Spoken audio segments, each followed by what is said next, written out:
السلام عليكم واهلا بيكم في فيديو جديد. النهارده هتكلم على بعض الحاجات المختلفه اللي ملهاش علاقه ببعض. رقم واحد يا جماعه، لازم تبقى حذر لما الناس تتفائل، ومش معنى الكلام ده ان السوق هينزل او ان السوق هيقع او ان السوق هينهار، ولكن لما الناس تتفائل بزياده لابد من وجود الحذر. بمعنى عادي جدا ان يكون السهم ابو 15 الناس تقول لي رايح 17، وعادي جدا لما يبقى ب 17 الناس تقول لي رايح 21. لكن انا شايف على الجروبات ابو 17 هيروح 50، وابو 20 هيروح 940، وابو 940 هيبقى بمليون 85.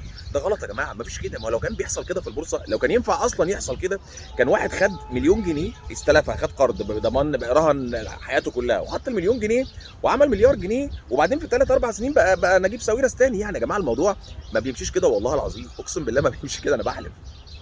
الدنيا بتطلع، ممكن وارد تطلع وارد ابو 17 يبقى ب 20، وارد. يا جماعه اول ما الاهداف تبدا تبقى غريبه كده لازم تبدا تخاف. وتخاف دي مش معناها انك الدنيا هتقع، ولكن تخاف دي معناها ما تمشيش ورا الكلام ده، لانه بيلبس في الحيط. اتنين، انا شفت برضو تعليق غريب جدا على احد الجروبات. واحد كاتب، طبعا اكيد احنا فاهمين، احنا كبتوع بورصه ما بنحبش البنك، ده معروف، لكن ومفهوم ان حد يلسن على الشهادات ده شيء طبيعي جدا يعني، تمام.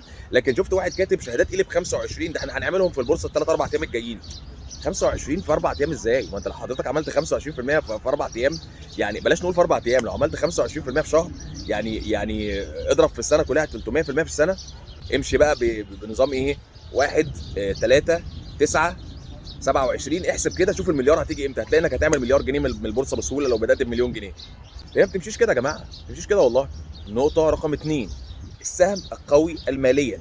قوي ماليا عشان عنده ارباح كويسه، وقوي ماليا عشان عنده نتائج اعمال كويسه، وقوي ماليا عشان عنده كوبونات كويسه. مش كل الاسهم الماليه كويسه بتوزع كوبونات، ولكن هو قوي لاسباب.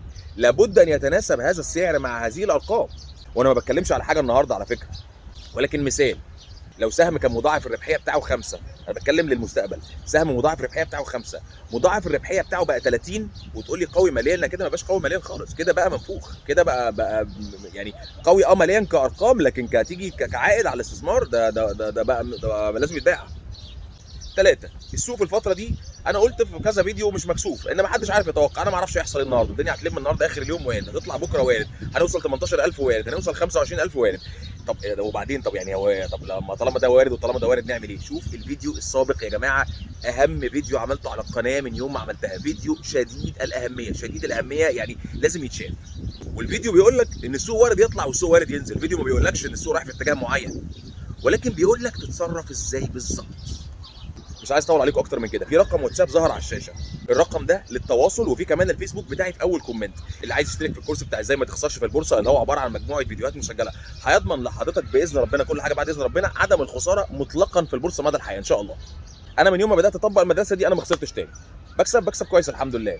مش بضاعف فلوسي كل سنه يعني، ولا بضاعفها مرتين ثلاثه ولا الكلام ده خالص، بكسب معقول واكتر من البنك بكويس، وما بخسرش، وده اهم حاجه بالنسبه لي ان انا ما بخسرش. مع الكورس 3 شهور دعم على الواتساب، ببقى معاك خطوه بخطوه، يوم بيوم، بتسالني اي سؤال برد بفويس مسج، تسالني في محفظتك، تسالني في اي حاجه في الدنيا في السوق، 90 يوم كاملين، فبتبقى خدمه تعليميه متكامله، مش مجرد بعت لك الكورس وهربت. اللي عايز يشترك او عنده اي سؤال في الدنيا، الواتساب بتاعي ظاهر، والفيسبوك بتاعي في اول كومنت. وشكرا يا جماعه، والسلام عليكم.